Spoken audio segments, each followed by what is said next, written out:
Hello you lot, Miller Corner here, welcome back once again, and welcome to a car that's very important to me, actually. That is an Abarth 500, a car that I've shown at shows, at meets, and I've pretty much fanboyed over for a few years now. Never actually driven one though. Today though, I'm going to drive that one. That is not a press car, it's not belonging to one of my viewers, it's not been lent to me by Abarth or anything like that. That is my girlfriend's car. That's right, she's trusting this idiot to drive her car. She's just off camera now, looking slightly nervous, and this should go alright, hopefully. Before we do take this little beast out for a drive, let's have a little quick look round and see what I've actually been fanboying over for all these years.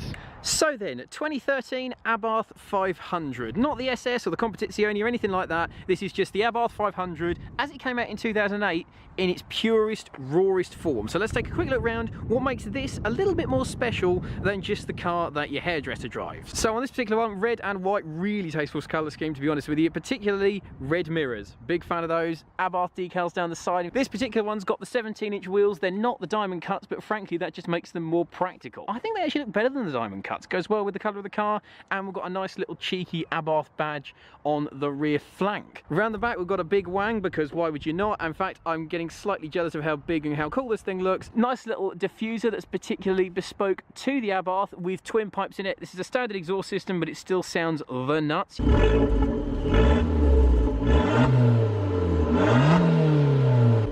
good is that? That's an aggressive rear end for what is ultimately just a Fiat 500. Even just from an angle like that, that is a cool car, isn't it? We've got slightly puffed up arches, the wheels are big enough to fill the arches, it's ever so slightly lowered. Pull on the lovely chrome door handle, oh yes, and inside, black and red leather interior. Frankly, this is a sign that my girlfriend's got taste, because this is the best interior combination you can have in my eyes. Red leather on the door cards, nice chrome door pull, red leather sports seats, and those of you watching with Sargentos and Chinks will know that these do pretty much bolt straight in if you just adapt a little bit on the rail there, so if you like these, stick them in, they're awesome. Those of us with wider shoulders will sit more sort of on them than in them. Do you intend to have people in the back of this? I hope not.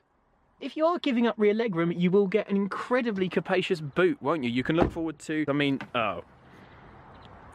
Well, you might also notice the parcel, can I even call that a parcel shelf? And we've got boost, yes, and a gear shift indicator. Ignore that, it's mostly aimed at emissions. We've also got TTC, which is tacho time control. Sport button. This turns a car that already rides quite rough into a car that rides like a go-kart, but also drives like one, so that will be getting pressed. If you're a Sargento owner, you might recognise that light, and that's because it's the exact same one, just painted black. They genuinely haven't changed their interior light design in nearly 20 years. Or the fact that their mirrors show my camera. I think without further ado, let's get it on the road. So one of the first things you notice, having literally driven a quarter of a mile in it, is quite how high up you sit, particularly compared to something like a new Mini where it feels like you're sitting on the floor. In the Abarth, particularly with these sporty seats, you genuinely feel really high up. I'm not even sitting with the seatbelt upright, and I've got a commanding driving position in a car that's about this big. Bumpy. Yeah, see, that was a bad bump there, and it is a bumpy car. It's a weird one. It is bumpy, but the ride's not actually hard. It's not a piercing roughness, it's just, you notice the bumps more than you would in, say, a standard Fiat 500. But then a normal Fiat 500 doesn't sound like this.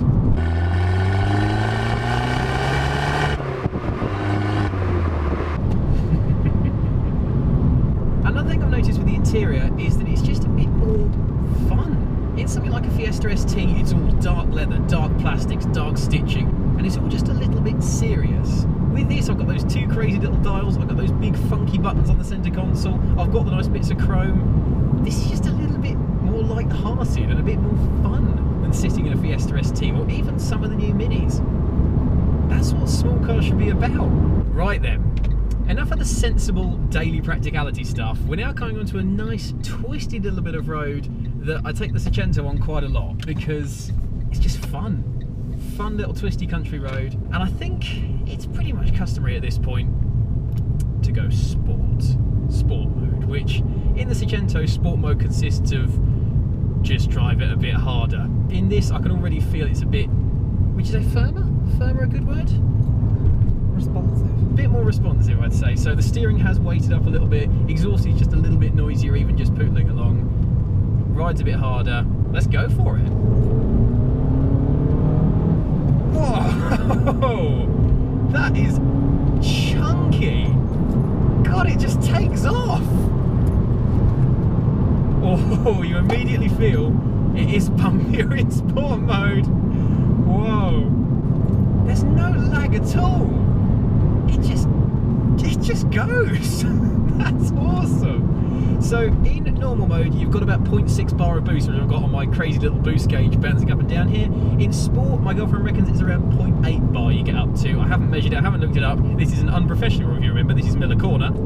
It does just go. Bloody hell. That's right the way up to nearly 5 grand there, and it just shifts off. It almost doesn't feel turbocharged, and I know in the more powerful versions it might well do, but in this it genuinely doesn't feel turbocharged. It just feels like it's got a big chunky engine. Bit bumpy, Jesus. You forget how bumpy it is until you hit something a bit like that and then it starts to fidget, and that's perhaps my only real complaint. Oh, the steering weight is fantastic. That's nice and heavy, so that you've actually got to make it do what you want it to do. I'm trying to provide a proper impression here, and all I can say is it's fast, because it is. The thing is, it might have modern power and modern tech, but it's old car sized, and that means when you're going across things like this little old bridge, no worries. This is so much fun.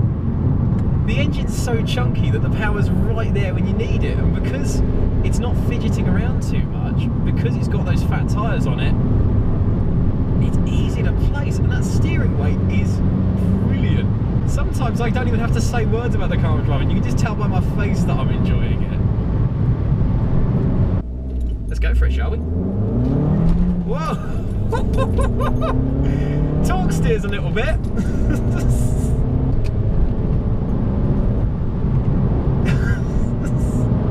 It's bouncy, that is for sure. It bounces like an adult entertainment personality, is that what you call them? But makes you smile even more, because it's just crazy. I've driven a few Golf GTIs and they feel quite restrained at speed, so they've got everything under control. This, you've got to be alert, you've got to be driving it with full concentration. But if you do, you can cover some ground. Sticks as well. Oh, really does.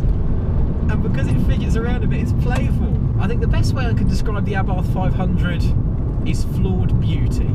It's not comfortable, it's not refined. The quality is not there compared to a Mini. It bounces like hell on a rough road, it tram lines, and if you're trying to put in a quick lap time, a Fiesta ST will monster it. But I love the noise, I love the looks, I love this interior, even though the quality isn't quite there compared to its rivals. It's quick, and that engine is fantastic, it's eager and it's revvy.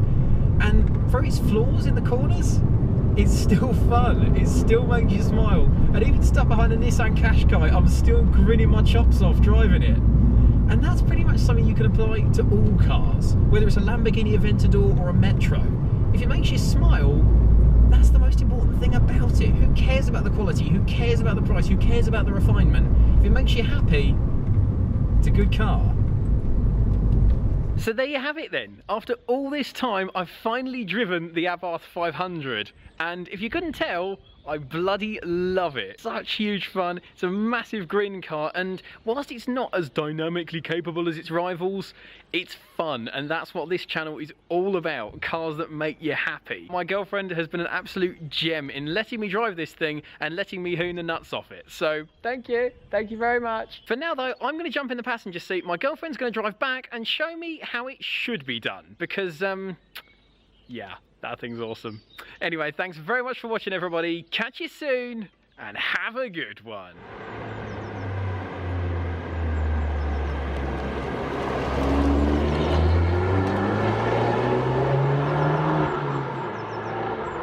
Yeah, that girl's got good taste. Yeah, it goes all right. Okay, all right, okay, all right. Be interested to see how it goes against my new car.